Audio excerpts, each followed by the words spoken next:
The night my father whispered, "They're coming tomorrow to change the locks," I understood that silence in my family had finally turned into a weapon.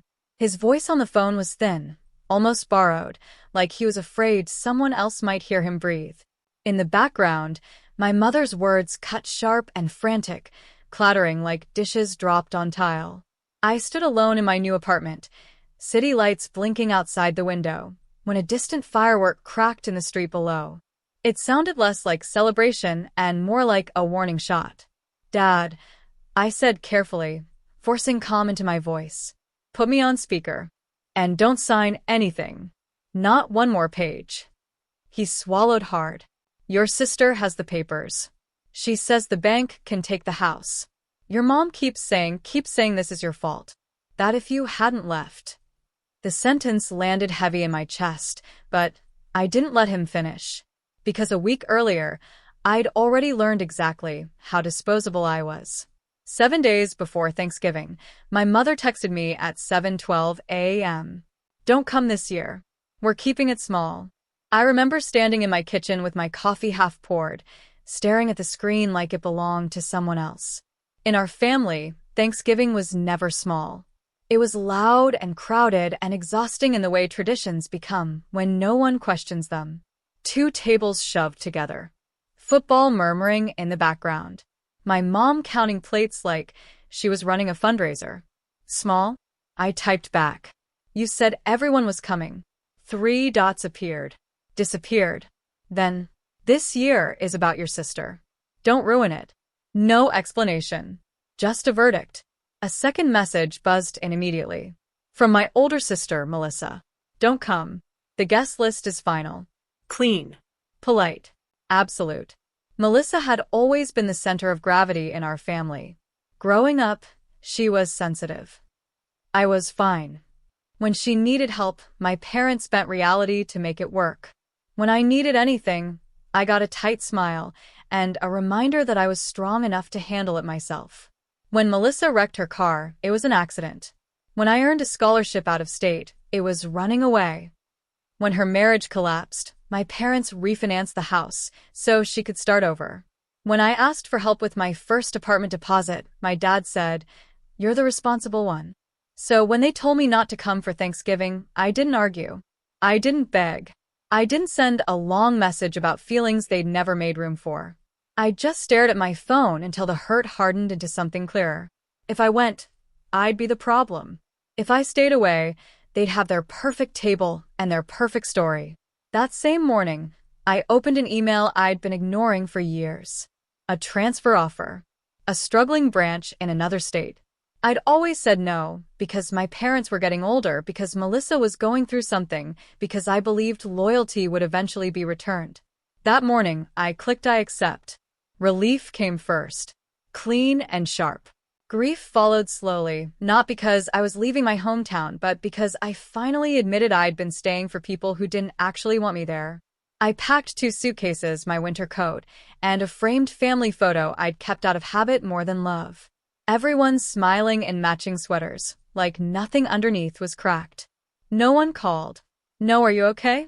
"No, let's talk." I left before sunrise, frost streaking the windshield, telling myself this was healthy. Necessary. But somewhere past the state line, the truth settled heavy in my chest. They didn't uninvite me to keep the peace. They uninvited me because they needed me gone. And now, 1 week later, my father's name lit up my phone, panicked, shaking, and I understood why. "Dad," I said softly into the speaker, steady enough for both of us. "Banks don't send locksmiths overnight. If someone's coming tomorrow, it's because Melissa called them, not the bank." There was a long, frightened pause. And then he said, "She came with a folder." And a man. She said it was routine. My grip tightened around the phone. Because routine was the word my family used when something dangerous was about to happen, and no one wanted to ask questions. And this time I realized they'd made sure the one person who would ask them wasn't at the table. The moment my father said, "She said it was routine," something inside me went cold and sharp. Routine was how Melissa wrapped things that shouldn't be touched. Routine was how she slid control across the table without anyone realizing they'd agreed to give it away. "Dad," I said slowly. Start from the beginning. What did you sign? Paper shuffled on the other end of the line. I could hear his breathing change, shallow and embarrassed. It was the Saturday before Thanksgiving. Melissa came over with a folder. Your mom was there. And a man in a blazer. Briefcase. He smiled a lot. A lawyer? I asked. I don't know. Melissa said he was helping with documents. Power of attorney, she called it. In case something happened. Just to handle bills. Power of attorney wasn't a holiday chore. It was control. Did you read it? I asked. There was a long pause. Then, quieter. She kept flipping pages. Pointed where to sign. Your mom said, just do it, Frank. We don't need drama. I closed my eyes. Same rule as always. Keep Melissa calm. Keep the peace. Even if it costs the rest of us. Do you have copies? I asked. No, his voice cracked. Melissa took the folder. Said she'd scan everything. Of course she did. Okay, I said, grounding my voice. We slow this down.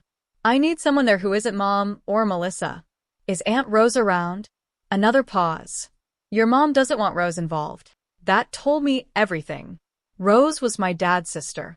The one person in the family who didn't swallow lies just to keep dinners pleasant. I'm calling her, I said. She picked up on the second ring.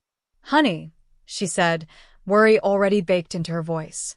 Were you at the house last week? I asked. Yes, she said. And now I understand why they didn't want you there. My chest tightened. What do you mean? Your mother told everyone you were too busy to come. Chasing promotions. Said it like you were the selfish one. Rose sighed. But that wasn't the real reason. She told me she'd stopped by the day before Thanksgiving to drop off pie tins. Melissa's car was there. So, was a stranger's. A man with a tablet and a measuring wheel. Real estate type, Rose said. I asked your mom what was going on. She smiled too wide and said, just some updates. Then Rose lowered her voice. There was a thick folder on the counter. Tabs everywhere. Big letters on the front. What did it say? I whispered. Estate. POA. Deed. My stomach dropped. And one more thing, Rose added. When I left, there was an envelope on the hall table. Windowed. I didn't touch it, but I could read the line. What line? Notice of default. Bank logo. The room around me felt suddenly unreal. Default. Deed. Power of attorney. All in the same house where my mother once scolded me for leaving a cup on the coffee table. Rose, I said, I need you to do something tonight. I'm already grabbing my keys, she replied. 20 minutes later, my phone buzzed with a text from Melissa. Stay out of this. You left. I stared at the screen, feeling something new settle into place. Not guilt. Not fear. Clarity. Rose called me back, whispering from her car. I got pictures. Certified mail from the bank. Dated 3 weeks ago. Your mother signed for it. And, I asked, already bracing. There's a sticky note on the fridge. Melissa's handwriting. Locksmith. Tuesday, 9 a.m. My fingers went numb. Not the bank. My sister. Before I could process it, my other line lit up. Dad. She's back, he whispered. She's yelling. Says she's going to handle the house situation because you won't. Put me on speaker, I said. The sound shifted. Footsteps. My mother's tight sniffle. Then Melissa's voice, smooth, controlled. So, you finally answered. Why is there a locksmith scheduled for tomorrow? I asked. A beat of silence. That's none of your business, she said coolly. You moved. You're out. I'm out of Thanksgiving, I said. Not out of Dad's life. What did you make him sign? It was routine, she replied. Someone has to be responsible. Responsible doesn't mean secret. My mother cut in, trembling. Please don't start this. Your father is stressed. No, I said. We do this now. Dad, I asked gently, did you sign a power of attorney? Yes, he whispered. And anything about the house? My mother snapped. Frank. Karen, he corrected himself, voice small. Melissa said it wouldn't change anything. I felt the trap click into place. Tomorrow, I said, you go to the bank with Aunt Rose. Not Melissa. Bring your ID. Ask for every account, every loan, every document they have on file. Melissa laughed softly. You think one visit fixes this? Yes, I said. Because if you pressured him or misused anything, this isn't family drama. It's legal. The line went quiet, and in that silence, I realized something terrifying and freeing at the same time. Melissa hadn't just pushed me out of a holiday. She'd pushed me out so no one would stop her. I didn't sleep that night.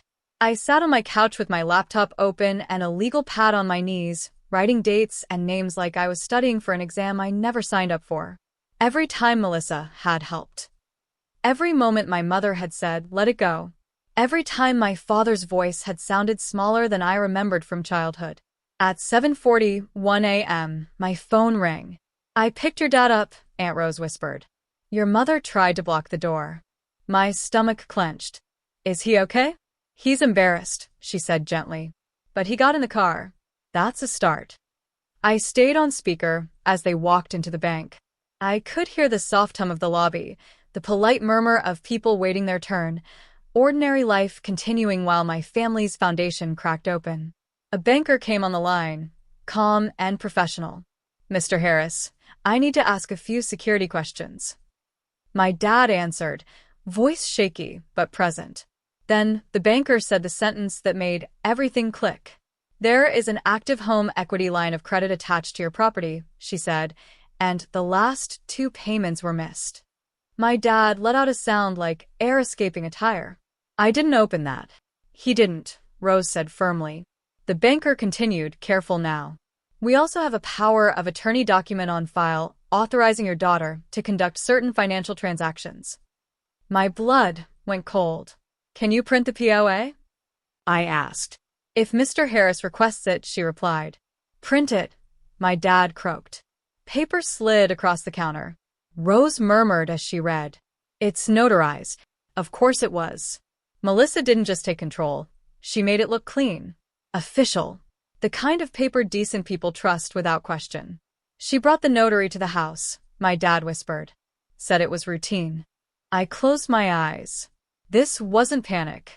This was planning. By noon, my father was sitting in a small attorney's office that smelled like coffee and old paper. The lawyer spoke calmly, like he'd seen this story 100 times. If you're competent, he said, you can revoke a power of attorney. You also have the right to a full accounting of every transaction. Dad signed the revocation with a trembling hand. I hated that my sister had turned his signature into a weapon. The lawyer called Melissa while we were still in the room. She answered on the first ring, voice bright. Oh, good, she said. I've been trying to keep everything under control. Your father has revoked your power of attorney, the lawyer said evenly. Effective immediately. Silence. You can't do that, Melissa snapped. We already did. I finally spoke. You told me not to come. You didn't want me asking questions. Her voice dropped. Because you make things heavy. No, I said quietly. I make things visible. That evening, Melissa showed up at the house dressed like she was walking into a holiday party. She kissed my mom's cheek. Barely looked at my dad. This is getting dramatic, she said. My dad stood. His hand shook, but his voice didn't. You opened credit in our name. You scheduled a locksmith. That isn't help. That's control. For a moment, she looked genuinely stunned. Like no one had ever said it out loud before. Then she turned to me. You left. You told me to, I said. The guest list was final. My mother finally broke. Why didn't you just tell us you needed money? Melissa's mouth trembled. Because you'd say no. The truth hung there, raw and small. Later, after she signed the repayment agreement, my mom sat with me at the kitchen table, hands wrapped around a mug she never drank from. I made you the easy child, she whispered. I used your strength so I wouldn't have to confront hers. Weeks passed. Alerts were set. Copies mailed. Boundaries drawn. But one night, as I unpacked the last box in my new apartment, my phone buzzed with a notification from the county records office. Document pending review. Property transfer. My pulse spiked. Because Melissa had signed the agreement. But she hadn't said she was done. The notification sat on my screen like a held breath. Document pending review. Property transfer. For a long moment, I didn't move. I didn't call anyone. I just stared, letting the reality settle into my bones. Melissa hadn't panicked. She hadn't apologized and disappeared. She had smiled, signed, and kept moving. That was her pattern. Damage first. Justification later. I called the lawyer before fear could turn into noise. He didn't sound surprised. A pending review means it hasn't been recorded yet, he said. Which means we still have time. But not much. I called my dad next. He answered on the second ring. She tried to record the deed, I said. No cushioning. No soft edges. There was a pause. Then, quietly, I wondered when she would. That broke my heart more than anger ever could. Not because he was weak, but because he was finally seeing her clearly. By morning, the lawyer had filed an objection and a formal notice disputing the transfer. The bank froze everything. The county clerk flagged the document. The trap snapped shut just before it could finish closing. When Melissa found out, she didn't scream. She didn't cry. She called me. You really want to do this? She asked, voice low. Make this official? It already is, I said. You made it that way. You think Mom will forgive you for this? I exhaled slowly. This isn't about forgiveness. It's about stopping. Silence stretched between us. Then she said something I didn't expect. I was drowning. I didn't soften. I didn't harden. I just told the truth. And you tried to use them as a life raft. She hung up. The fallout was quiet. No police. No court dates. Just paperwork, repayment schedules, and a house that stayed exactly where it belonged.